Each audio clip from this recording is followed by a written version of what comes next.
বজ্রপাতে চাঁপাইনবাবগঞ্জে ৬ জন সহ ৩ জেলায় মারা গেছে ৯ জন। চাঁপাইনবাবগঞ্জের শিবগঞ্জ সদর ও নাচুল উপজেলায় পৃথক বজ্রপাতের ঘটনায় ৩ নারীসহ ৬ জনের মৃত্যু হয়েছে।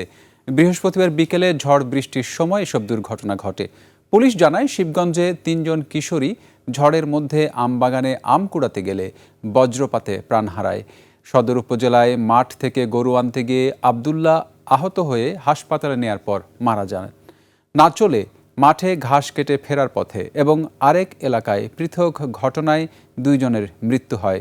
নিহতরা হলেন সদর উপজেলার আবদুল্লাহ, শিবগঞ্জ উপজেলার মাহমুদা আক্তার, সাদিয়া খাতুন, মোবারকপুর এলাকার মেসবাউল, নাচল উপজেলার সুমিয়ারা বেগম এবং গোসাইপুর গ্রামের হাসান আলী লালু।